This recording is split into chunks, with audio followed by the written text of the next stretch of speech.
of our way.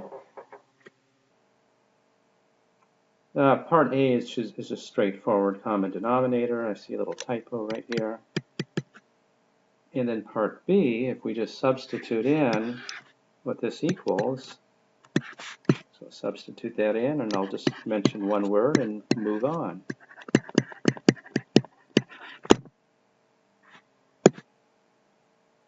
Okay, problem 3. Use part B of the preceding problem to prove this limit exists. So this limit is the limit of that series.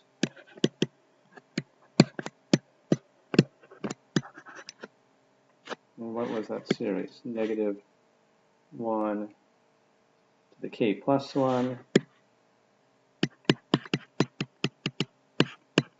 fk plus 1. So what are we looking at? This is an alternating sum, and so all you need to remember is the alternating series test. So you have an alternating series like this, so AK, and how does the test go? You need two conditions. The AK need to be decreasing, and the second thing is the AKs need to be going to 0 as k goes to infinity, and that implies the series converges. So just apply that test, and then for part B, prove the limit of the sequence is the golden ratio using only this fact. So if we use that fact, and I just divide both sides by Fn,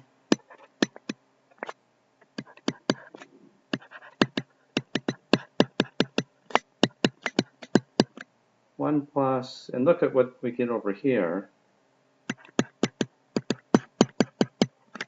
These are reciprocals of each other.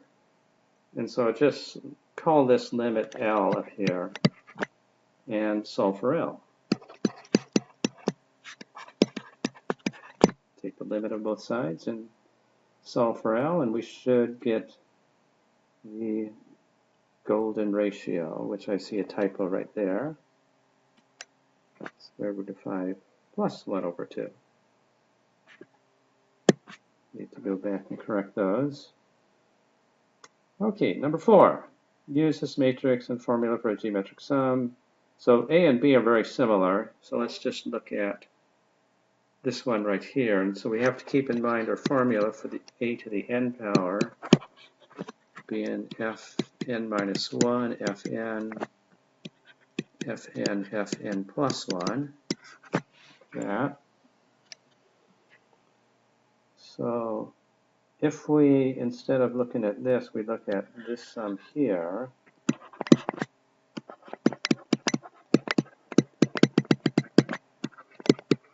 we'll pull off an A.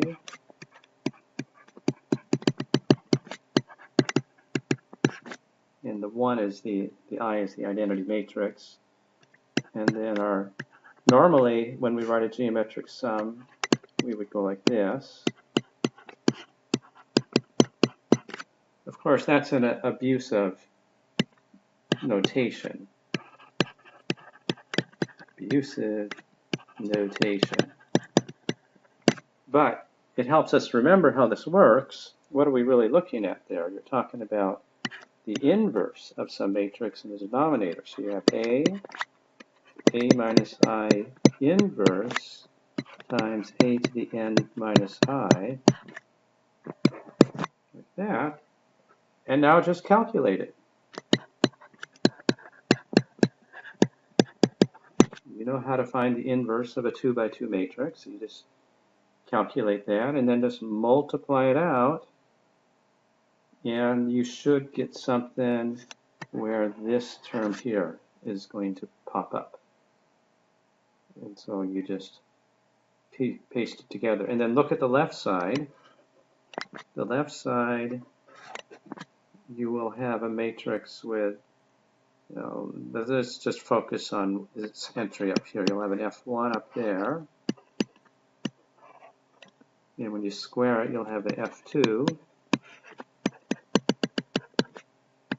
And when you take it to the nth power, you would have an Fn.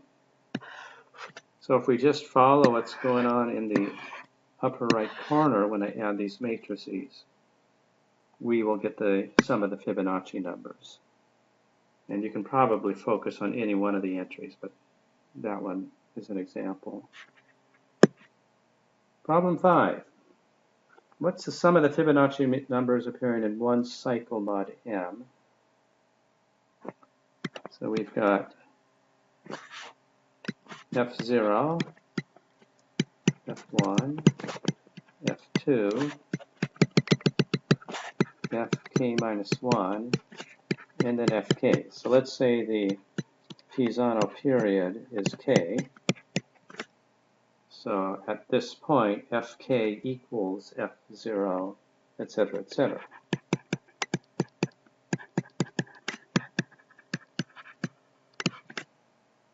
So one period is this sum right there.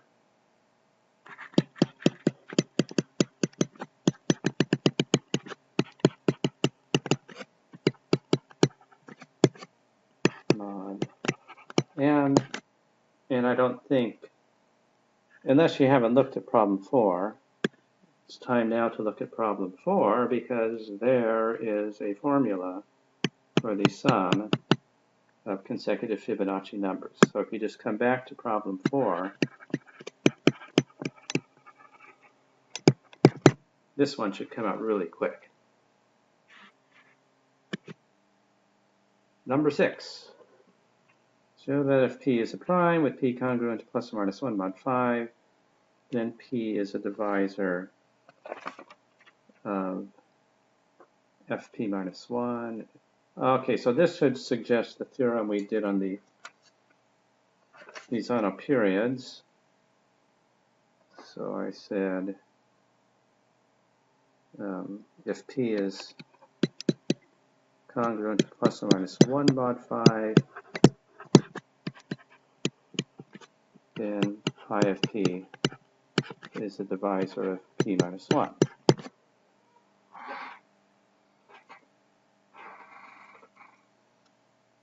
Okay, so again, just think of the sequence of Fibonacci numbers. So this is a theorem in the notes.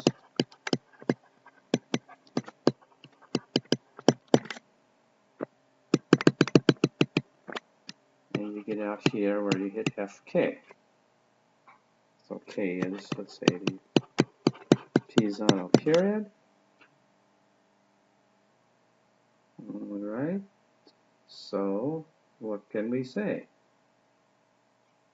So here's the Pisano period. And what is the value of this? Well, what can you tell me about Fk? Well, Fk is congruent to F0. That's where you get the repetition in the Fibonacci sequence. And F0 is, of course, 0. So P seems to be a divisor of Fk.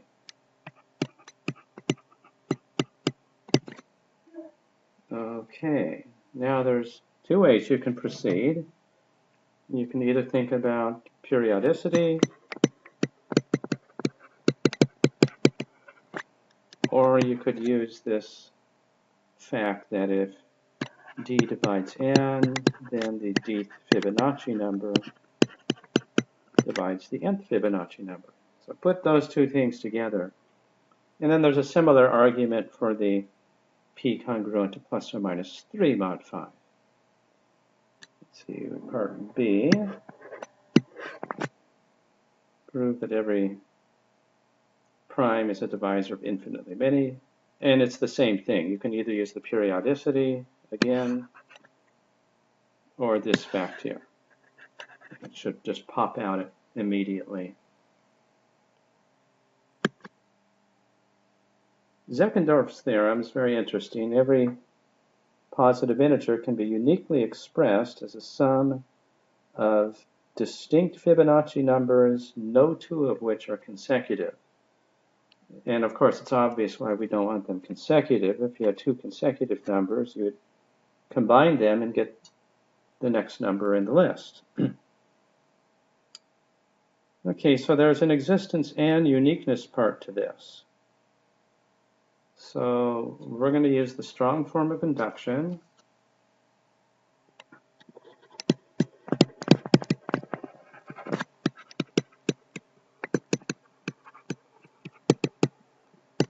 And do both the existence and uniqueness simultaneously.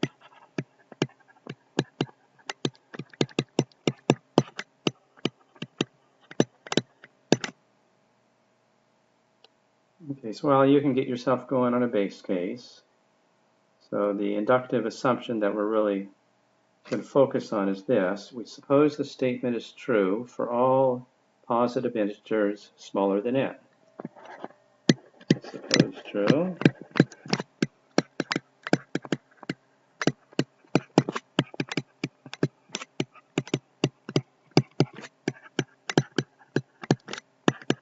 Strictly less than n. And then let's consider the value n. Okay, so consider the positive integer n, and I want to show it can be expressed as a sum of one or more distinct Fibonacci numbers, no two of which are consecutive. So let's draw a number line.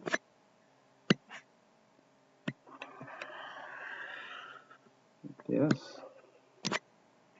And just as a quick hint, this problem is going to be a little more lengthy. I just thought it was interesting. Some of you may want to pursue it. So here is n. And the natural thing to do if you're trying to express it as a sum of Fibonacci numbers is to find the largest Fibonacci number, say right here. Let's call it fk. That's less than or equal to n. And then we would have maybe fk minus 1 right here. And so the next Fibonacci number would be over to the right of n. So I'm going to let fk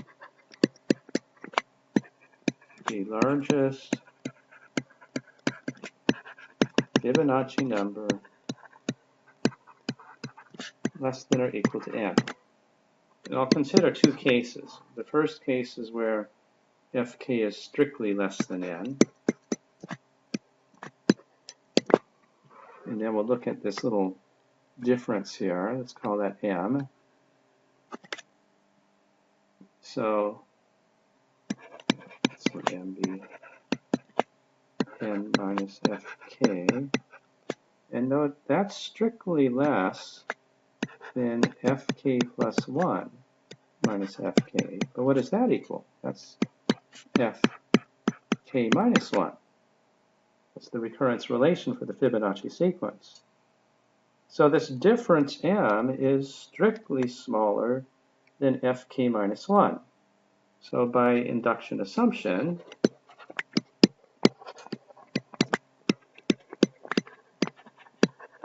m has a unique representation as unique blah, blah, blah, blah, blah, as a sum of one or more distinct Fibonacci numbers, no two of which are consecutive. And moreover, because it's smaller than fk minus 1, with no fk or fk minus 1 in the representation. Now come back to n, and you're going to get n as a sum. So the question then is the uniqueness part there. So that's existence. And then uniqueness, you'd make a claim that if n equals some sum like this, of distinct non-consecutive Fibonacci numbers in descending order, then this one here must be Fk, and Fk must occur in the sum. So Fk, remember, is the biggest Fibonacci number smaller than n. Why must it occur in the sum? Well, if not, the biggest sum you could form is what?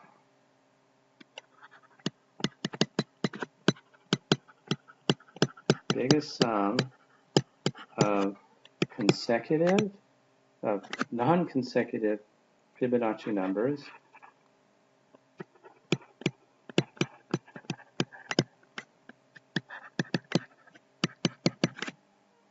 so it would be we'd have to start with Fk minus 1, and then go to Fk minus 3, and then go down to, and you're going to either end at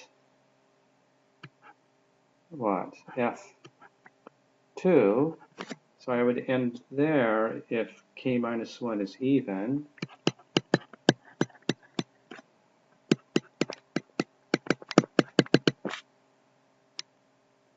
And if it was odd, I would end at F3, because the stipulation in our problem is that F1 is not permitted. So you'd have to stop at F3. And that would be if k minus 1 is odd. And a claim, you have to go back to the earlier problem on sums of Fibonacci numbers, of consecutive Fibonacci numbers. Both of these are equal to Fk minus 1.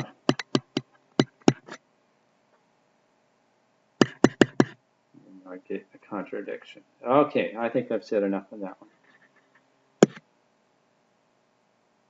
Problem 8. Draw a rectangle. Okay, the part 1 is just proof by picture. And remember, this is just motivating the identity, so you don't have to write a real rigorous proof in part 1. The rigorous proof is part 2. So you just want to indicate how would one go about breaking up this rectangle. And it's kind of the self-evident. You just partition off a square here, Fn by Fn squared, and then you partition off, well, what's this length right here. So you calculate that length, then you partition off the square here, etc. Part 2 is just standard induction proof. You'll have your base case, n equals 1, and then the standard induction assumption.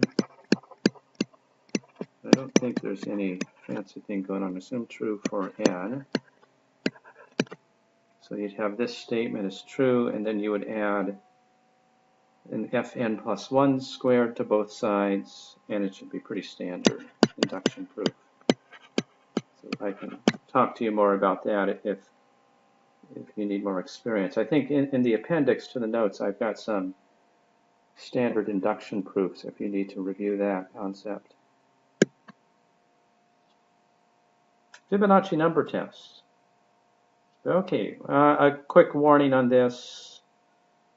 This one is a little more involved, but it's an interesting problem. It gives you a test for when a natural number is a Fibonacci number. So it's a Fibonacci number if and only if 5n squared plus 1 or 5n squared minus 1 is a perfect square. So what we have to do is work in this ring. So I'm going to let phi be the golden ratio,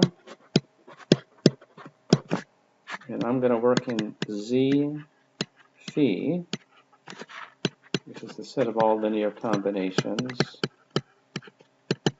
with a, b, and z. All right, so you have to work in this ring, and we need one fact about it, that the units here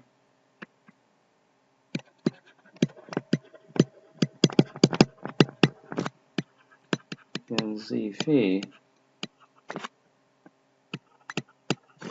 are just powers of phi. So they're objects of this form, plus or minus phi to the n power, where n is an integer. Right? I mean, you can easily see that these are units. Why are those units? If we use our delta function, delta is the square of the absolute value. You can quickly get that.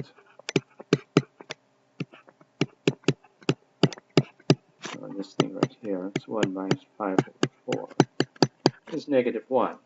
So you can quickly see that phi is a unit, and therefore every power of phi is a unit. The converse is a little deeper result, and let's just assume right for now. So, okay, so we've got, these are the units, and that's just background. Okay, so now what you want to do is take the formula for the Fibonacci sequence,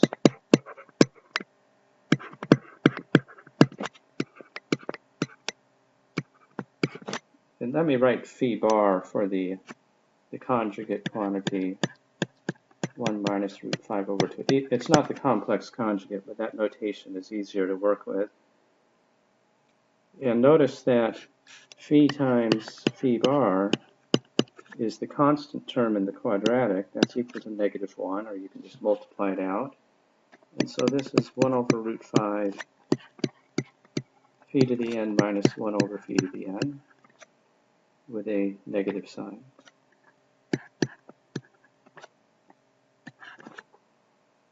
And so we get a quadratic equation where you can solve for phi to the n in terms of f of n. So use the quadratic formula.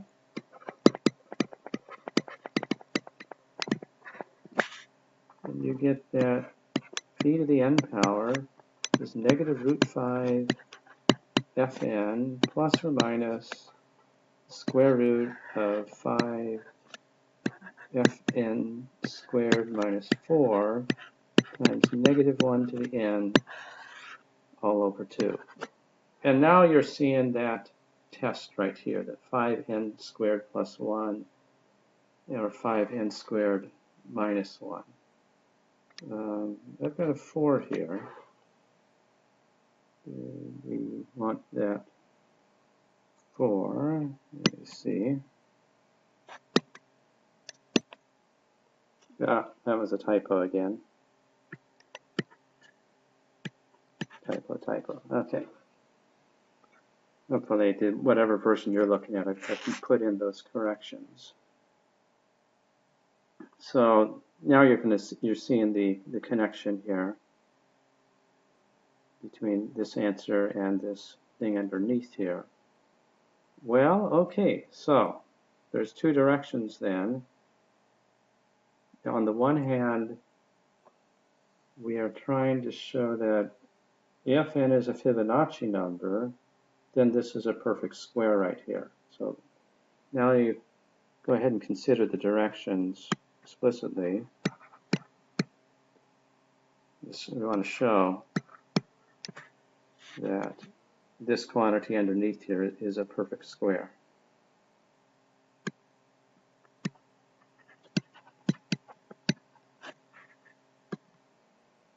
Minus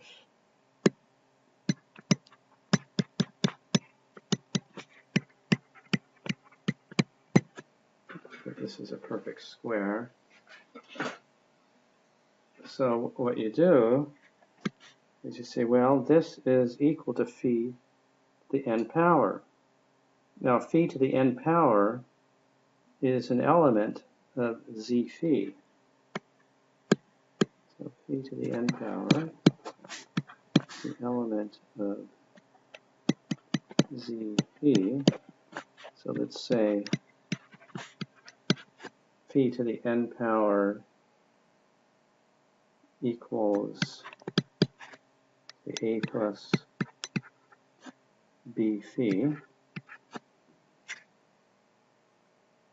or better yet, let's put it in this form, c plus d root 5 over 2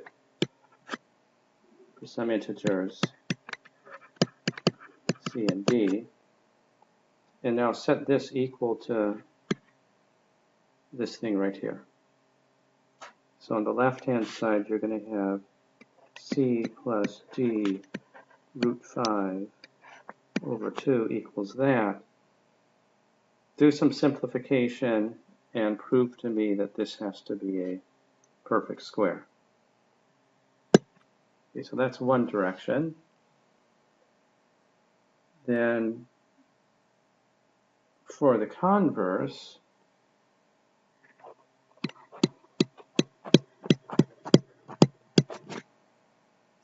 what do I want to do? I want to suppose that I'm given an integer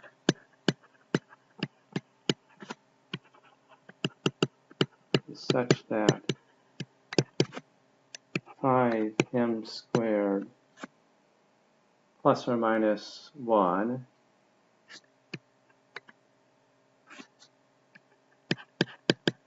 something like this equals a perfect square.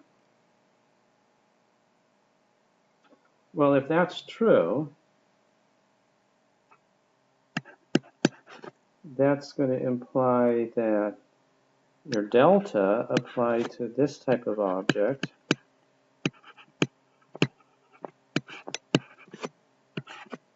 something like this is going to equal plus or minus 1, which means this is a unit. But we said, oh, the units are powers of the golden ratio. So that's going to tell us that a plus root 5m over 2 is some power of this golden ratio.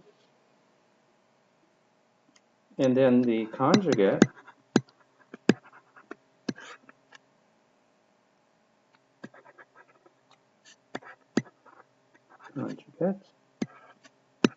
would be a power of the conjugate of the golden ratio.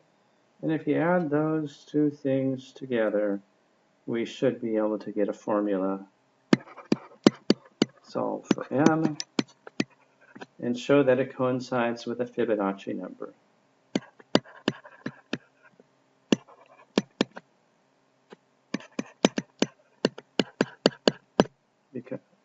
Because we know the formula for the Fibonacci numbers. All right, well, there are some hints. You can play with that if you want to enjoy that problem. Number 10, prove this is true. Try a proof using the matrix A. So again, it's just the fact that a to the n power is Fn minus 1, Fn plus 1 that we want to use here. And so think about what Fn squared plus this looks like. So a to the 2n plus 1. No, let's not even do that. A to the 2n. Calculate it two ways.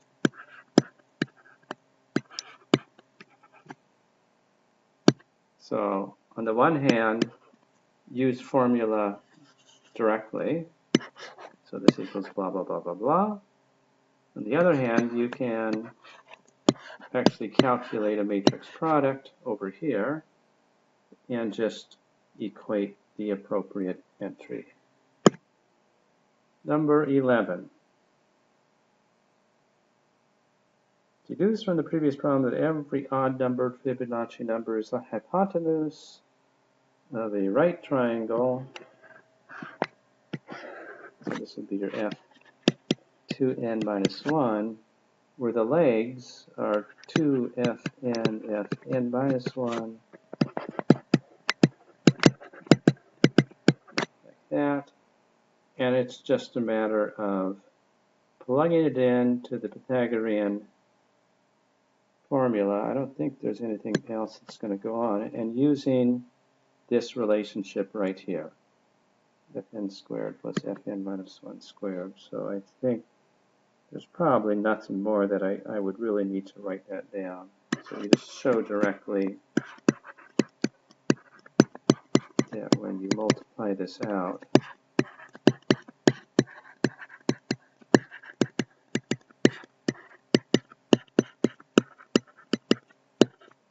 just want to verify that I didn't. Okay, that's it.